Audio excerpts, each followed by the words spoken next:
우리가 나고 죽고 음양상승하고 생로병사하고 이런 이치를 한번 알아보자. 이걸 꼭 공부해야 사도에 떨어지지 않는다.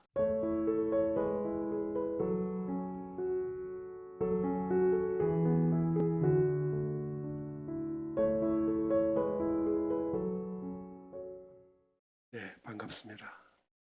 오늘은 특별한 날이라 많이 오셨네, 그죠? 네. 제목이 성리에 대해서입니다.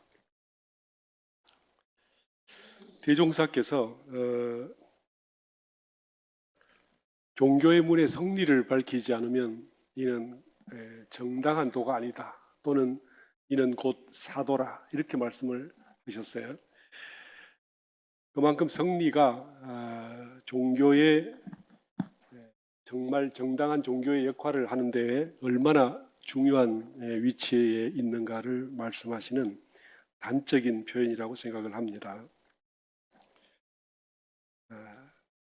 지난달에 저희가 그 의두요목을 했는데 의두와 성리는 이렇게 마치 사람의 두 팔과 같이, 두 다리와 같이 함께 서서 종교의 근본적인 문제를 밝히는 중요한 공부 방면이 되겠습니다. 부모님에게 예를 들면 엄마 행복이 뭐야? 이렇게 물었을 때 이제 엄마가 가만히 생각해, 아빠도 마찬가지고 생각을 해보고 내 행복이 뭘까? 그러면 네가 행복해지는 게 내 행복이야. 이게 아마 정답이겠죠. 네가 행복해지면 그게 내 행복이야. 이게 삶이 어려울수록 더 간절하게 네가 행복해지면 그게 내 행복이야. 이렇게 하시겠죠. 자녀의 미래가 걱정이 없고 이렇게 쫙 태양의 빛처럼 뻗어나가게 된다면 그러면 이제 내 삶도 돌아볼 수 있겠지만 만일에 우리의 인생이 그렇게 녹록하지 않다면 자녀가 잘 되는 것 오직 그것만이 내 행복이다 이렇게 하면 자녀의 그 복과 부모의 복을 나누기가 참 어렵습니다. 그렇죠? 네. 그 인과를 자기가 지어서 자기가 받는다 그러는데 엄마가 지어서 자녀가 받는 것이 그게 내가 제대로 받는 게 맞죠? 네. 엄마가 지었는데 엄마가 받아버리고 자녀에게 안 가면 그게 엄마의 행복이 아니니까 엄마는 불행해질 것 같아요. 그러니까 엄마가 지어서 자녀가 받는 것이 그것이 참 인과적으로도 합당하다. 나눌 수 없죠. 제가 굳이 억지 비유를 들었는데 의도와 성리가 사실 이런 면이 있습니다. 명확하게 쪼개서 들어가면 의도는 불교에서 나온 것이고 견성을 위한 목표를 두고 하는 공부입니다. 부처님께서도 죽음이 없는 거기는 어딜까? 인간은 왜 죽을까? 죽음이 없는 게 가능할까? 그것을 찾아서 나아가셨는데 그게 의도죠. 이렇게 사실은 누가 의도라고 던져주질 않았지만 우리 인생에 죽음이 없을 수 없을까? 거기에 대한 간절한 욕구가 모든 이 복락과 이 세간락, 천상락을 다 물리치고 끝까지 자기 성품을 오덕하는 데까지 밀고 나간 저력이 됐고 그래서 이것을 우리는 부처님의 의도다 이렇게 볼 수 있습니다. 그렇기 때문에 의도는 내게 주어지는 여러 가지의 복락을 관심 갖는 게 아니라 혹은 뭘 알고 싶다, 뭘 지혜를 갖고 싶다가 아니라 나의 본성을 깨닫는 데까지 밀고 가는 것이 의도다. 이제 물론 이제 부처님께서는 계실 때 그걸 의도 삼지는 않으셨어요. 단지 그걸 해결하기 위해서 나아가신 것이고 뒤에 이제 이것이 예, 중국에 와서 이 선종, 특히 간화설을 하시는 분들이 이 공부를 체계화하면서 보니까 부처님께서 가지신 이것이 가장 중요한 의두였다. 이 의두라는 것은 이제 하시는 말씀이 화두가 1700개가 있는데 그 중에서 내가 딱 의심이 걸려서 나의 열정을 거기다 딱 고리를 걸어서 풀리지 않는 것을 의두다 이렇게 하는 것이고요. 거기 비해서 성리는 어떤 것이냐? 사실 그 성리는 그 뿌리가 유교에 있습니다. 유교가 공자님께서 시작하신 이래로 천 몇백 년이 지나서 이 북송 말기에 일단의 그 유학자들이 나타나서 이 사람들이 불교와 도교의 어떤 원리를 이용해서 유교의 체계를 세운 것이 성리입니다. 그래서 인터넷이나 이런 어떤 자료를 찾아봐도 불교에서는 성리라는 말을 쓴 적이 없고 유교에서는 의두라는 말을 쓴 적이 없습니다. 그래서 성리와 의두는 확연히 다른 것 같지만 사실은 유교에서 불교의 교리나 진리를 빌어와서 만들었기 때문에 이 두 개의 출발점이 사실은 같다라고 봐도 되고 목표 역시도 다를 수가 없습니다. 그런데 의두는 제가 이제 이걸 우리 대종사님이나 혹은 우리 선지님들께서 하신 말씀 속에도 의두와 성리가 교묘하게 섞여 있어서 이걸 딱 단언해서 이렇게 명제로 만들기가 어려운 부분이 있어요. 그래서 이걸 해석할 때 여러 가지 이렇게 섞이고 혼잡한 부분이 있는데 마치 아까 어머니의 행복이 자녀의 행복인 것처럼 서로 이게 얽혀서 나눌 수 없는 면이 분명히 있습니다. 그러나 대의로 봤을 때 의두는 내 성품의 본질이 뭔지를 찾아가서 참 나라는 존재, 나라는 그 존재가 있는지 없는지 모르지만 일단 나라는 것을 찾아가서 끝끝내 나를 밝히는 학문이 되고 나를 찾아서 나를 밝히는 학문이 되고 성리는 세상의 이치를 보아다가 나를 밝히는 학문이 된다. 제가 표현을 이렇게 한번 해봅니다. 그래서 성리는 대종사님께서 말씀을 하셨지만 우주 만유의 본래 이치와 우리의 자성 원리를 해결하여 알자 함이요. 이렇게 말씀을 하셨는데 이것이 결국은 우주 만유가 우리의 자성을 통해서 만들어지고 있고 그래서 우리의 자성을 알아야 우주 만유를 알게 된다.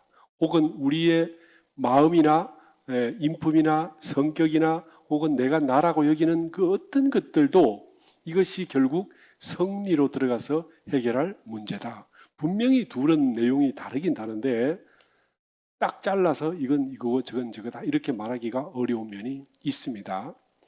그래서 제가 이 부분을 조금 이렇게 해석해서 말씀을 드리는 거고요.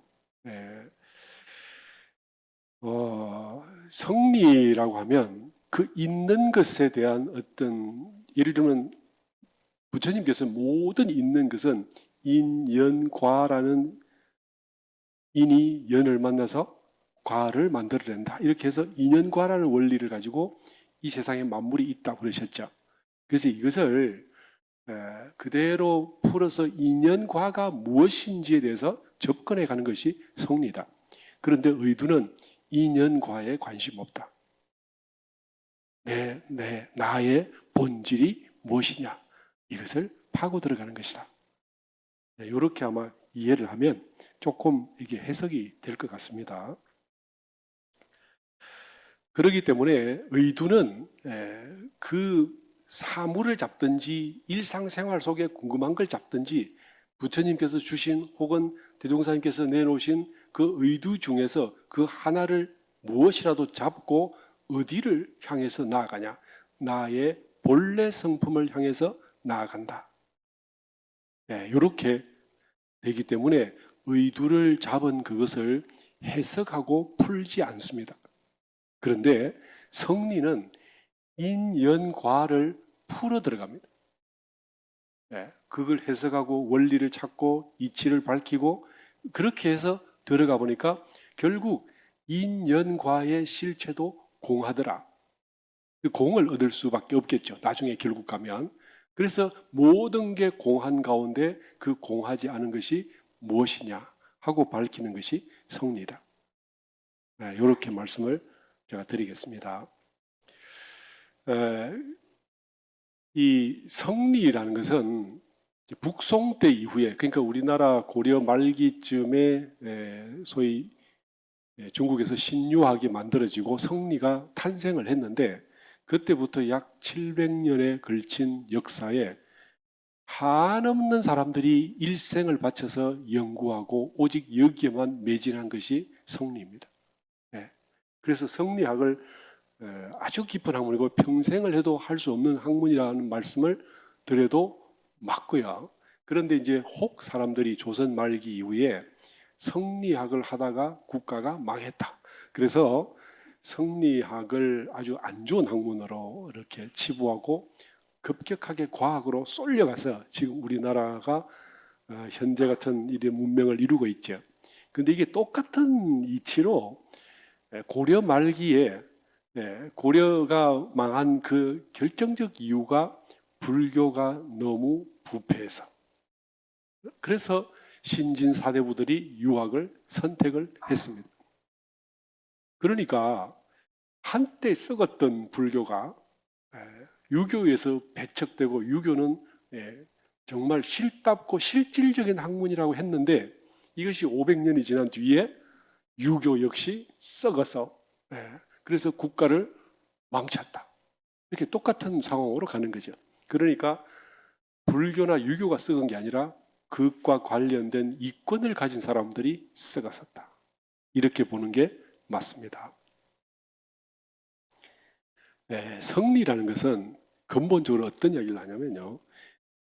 무극, 원래 아무것도 없는 가운데 태극이라는 것이 있어서 그 태극에서 음양이 나오고 음양이 오행을 굴려서 돌아가는 것이 우주의 이치다. 이렇게 말씀을 하셨죠.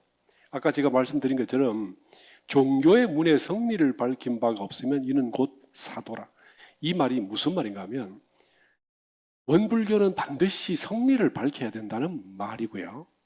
그리고 돌려 말하면 교무가 성리를 하지 않으면 이는 사교를 가리키는 교무다. 이렇게 해도 되죠. 더 돌려 말하면 교도님이 성리 공부를 하지 않으면 이건 사교를 믿는 것이다. 그렇게 맞습니까? 좀 너무 비약입니까? 이게 비약이면 대종사께서 종교의 문에 성리를 밝히지 않으면 이는 곧 사도라는 말씀도 문제가 있죠. 종교의 문에 왜 성리를 밝혀야 되냐면 성리를 밝혀서 교도님들로 하여금 성리 공부를 하도록 해야 사도가 아니다. 자, 돌려 말하면 사람이 일생을 사는데 성리를 하지 않으면 삶의 가치가 정상적으로 돌아갈 수가 없다. 그래서 인생이 허망하고 서글프고 불쌍해서 헛것이 된다 이 말이에요. 결국 말씀드리면 그 말씀이죠. 제가 해석해 볼 때는 그렇게 연결이 되는데요. 그래서 어떻든 상관없이 우리가 성리 공부를 하지 않으면 마치 대종사님 잘 쓰신 표현대로 걸음지고 장에 가는 격이다. 남이 장에 간다니까 걸음지고 장에 간다. 우리가 정말 열심히 살잖아요. 일생을 혼신을 다해 살고 누구보다 더 똑똑한지 누구보다 어리석은지 내가 왜 못났는지 내가 왜 게을렀는지 나의 정말 그 고통과 어려움과 유혹을 다 이겨내고 억척같이 살아서 이렇게 이만큼 살았는데, 그런데 내가 만일 성리를 하지 않았다면 나는 걸음을 지고 장에 온 사람이다. 자, 이게 대종사님 표현을 제가 조금 빌어다 와서 드리는 말씀이에요. 원불교를 다니시면서 이때까지 내가 성리 공부에 관심을 가지지 않았다면 우린 지금 그렇게 해왔던 거죠. 이게 비록 어렵고 힘들어도 우리가 일생을 직장 다니면서 3, 40년 상사에게 깨지고 일이 안 풀릴 때 밤잠 못 자고 머리 싸매고 살았던 것만큼 힘들까요? 그렇지는 않을 것 같아요. 뭔가 하다 보면 죽기 살기 찾다 보면 길이 나타나고 그러면 거기서 나도 성리를 통해서 삶을 알 수 있고 그러면 내 인생이 사도라는 말은 뭐입니까? 삿된 무리를 양성하는 가르침이다. 이 말씀이죠. 그럼 나는 그 중에 삿된 무리가 되지 않을 수 있다 하는 말씀이고 그거 안 해도 뭐 잘 사는데 뭐 그죠? 그런 분들이 많이 있잖아요. 우리 세상에는 성리 공부 안 하면 다 인생이 헛것이라면 70억이 다 헛것이겠네. 이렇게 하기가 쉽죠. 근데 그거 실제로 맞잖아요. 그죠? 성리 공부를 하지 않고 내 인생을 자, 보세요. 다른 사람이 너 참 잘났다. 그러면 기뻐지고 다른 사람이 너 참 행복하겠다. 그러면 행복해지고 다른 사람이 너 참 대단하다라고 하면 그러면 만족해지는 우리는 그런 삶을 살아왔잖아요. 내가 스스로 봐도 정말 괜찮았는지 나는 나를 무엇으로 위로를 했는지 내가 보니까 다른 사람 나보다 훨씬 더 못 먹고 못 입고 가난하게 힘들게 사는데 그것보다 내가 조금 나아. 그래서 거기서 만족하고 살아오신 거죠. 우리가 성리를 안 했다면 그렇게 살아온 겁니다. 그래서 남이 나를 좀 너 대단해 안 하고 너 웃기다 이렇게 말하면 화가 나고 갑자기 돌아보면 서글퍼지고 자아가 붕괴되고 그건 뭡니까? 딱 대종사님 표현대로 나는 지금 지게를 지고 장으로 가는 사람이다. 그렇게 되는 거죠. 근데 사람들이 성리가 뭔지도 몰라. 구해야 되는지도 몰라. 제가 생각할 때는요. 이런 이유 때문에 성리는 반드시 아무리 어려워 보여도 밝히고 들어가야 된다 하는 생각을 합니다. 의두는 자기의 본래 면목을 보지만 성리는 세상 일을 밝힌다고 그랬잖아요. 근데 이 성리학자들 시작을 북송 때의 그 대여섯 분의 소위 유명한 성리학자들이 아마 이 성자들을 이렇게 일을 하려고 몰아서 나시는 것 같아요. 몰아서 나서 우리 대종사님 나실 때도 어른들이 이렇게 약속을 하고 함께 오셔서 일을 하셨잖아요. 근데 그 성리학이 출범할 때 주렴계 선생께서 주도원이라고 그러죠. 주렴계 선생이 태어나셔서 무극과 태극을 말하고 태극에서 음양이 나온다 이렇게 말씀을 했습니다. 자, 무극이란 것은 사람이 인지하기 이전이고 인지를 하면 손이라는 게 있어. 손이라고 있는데 그냥 손이야 이렇게 했을 때는 이게 무극입니다. 그런데 이게 어떻게 생겨서 앞 뒤가 있네. 그러면 음양이죠. 우리가 아무리 어떻게 보더라도 보는 순간 우리는 앞면을 봅니다. 돌려보면 뒷면을 볼 수 있죠. 앞뒤는 뒷면이 없으면 앞이 있을 수가 없잖아요. 그래서 존재하는 모든 것은 앞뒤가 있어. 그래서 음양이 나눠집니다. 이게 음양이죠. 우리 태극기 보면 음양으로 되어 있어요. 그죠? 이거. 제가 이거 인쇄를 해왔는데 색깔은 빨간색으로 되어야 됩니다. 제가 오늘 이 말씀을 드리려고 했는데 시간이 없기 때문에 오늘 하실 일이 중요한 게 많이 있어서 그래서 이건 그냥 지나가겠습니다. 네, 음양이 있다는 건 아시죠? 네, 좌우지간의 음양으로 세상은 돌아간다. 천하의 어떤 것이라도 다 음양으로 돌아간다. 이 음양은 기운이에요. 양이 음을 밀어붙이고 음이 양을 도우면서 음양이 순환 무궁하다. 이것이 이치죠. 성리의 본질이 이것입니다. 여기서 오행이 금목수화토가 돌아가는데 그 부분은 천천히 공부를 하시기로 하고요. 그런데 이 음양오행, 제가 이 유교의 방대한 성리대전이 이만합니다. 한자 깨알 같은 글씨로 이만큼 써놨어요. 무지무지 많잖아요. 근데 그 많은 글들을 다 읽어봐도 내용이 뭐냐면 놀랍게도 물질과 기와 이 세상 만물에 돌아가는 이치밖에 없어요. 마음이라는 게 없다니까. 그래서 성리 가지고는 안 되는구나. 의도가 있어야 되는구나. 그런데 성리학을 하다 보면 자연히 마음을 알게 되게 돼 있어요.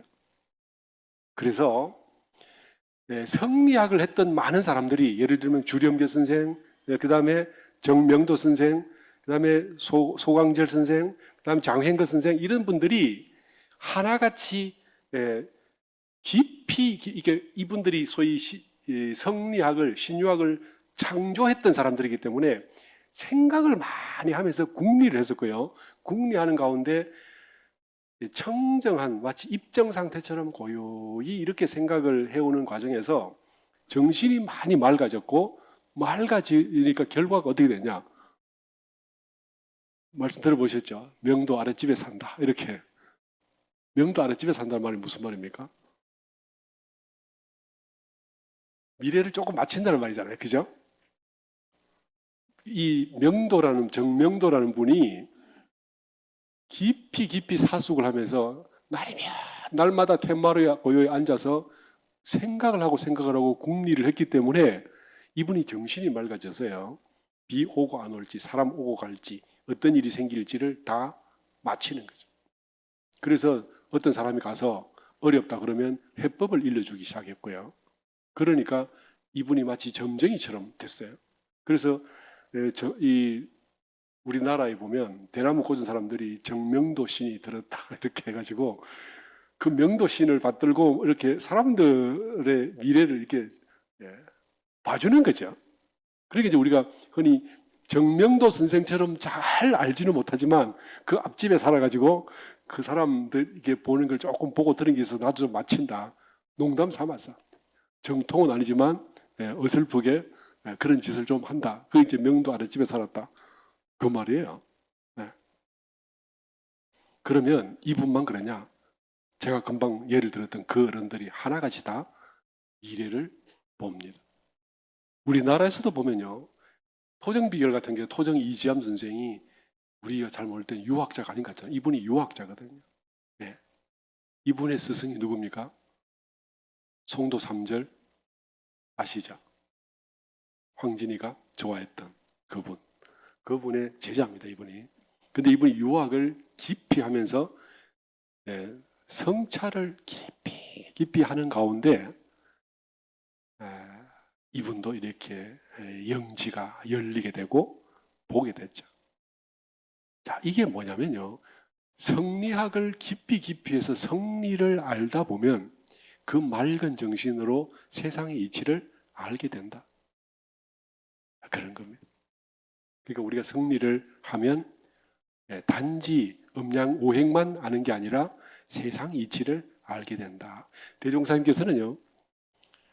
이렇게 세상 이치를 알게 하기 위해서 성리를 하란 말씀이 아니라 그 속에서 우리의 본래 성품이 무엇이고 어떻게 깨달아가야 되고 대각을 어떻게 해야 되는지 대종사님께서 분명히 말씀하시기를 천상락과 세간의 오용락을 함께 즐기라 이렇게 말씀을 하셨단 말이에요.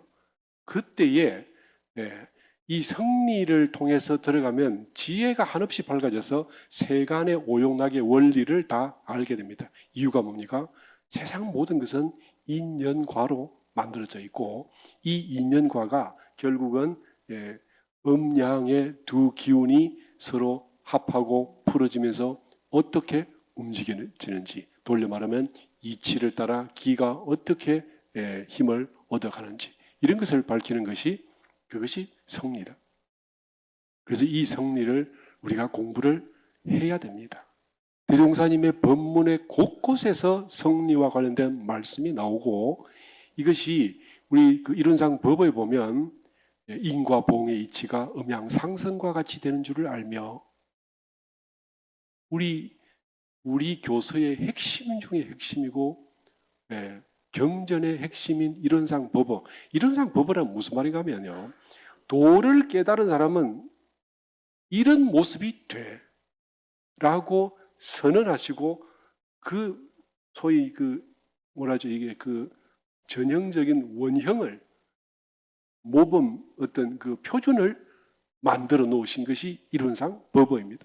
근데 그 이론상 법어 속에 음양상승의 도가 인과봉의 가치, 이치와 이게 같이 된다 이렇게 하셨잖아요. 그렇죠? 그래서 제가 지금 각각의 선생들이 중국에는 뭐 제가 네 분, 그다음에 한국의 대표적인 퇴계 선생과 율곡 선생의 내용을 제가 말씀을 이제 간략하게 정리를 했는데 저것이 이제 결국은 조선 500년 내지는 600년 동안에 우리나라에서 정리된 유학의 핵심 중에 핵심이고 성리학의 엑기스가 딱 좋은 내용입니다.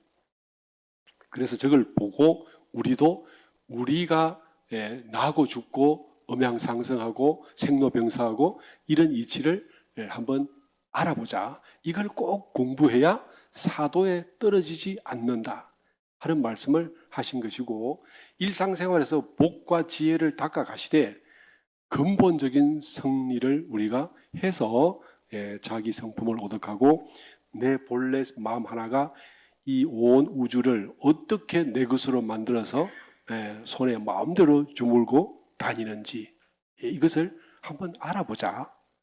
이것이 성리의 내용이다 하는 오늘 개괄적인 말씀만 드리고 마치겠습니다.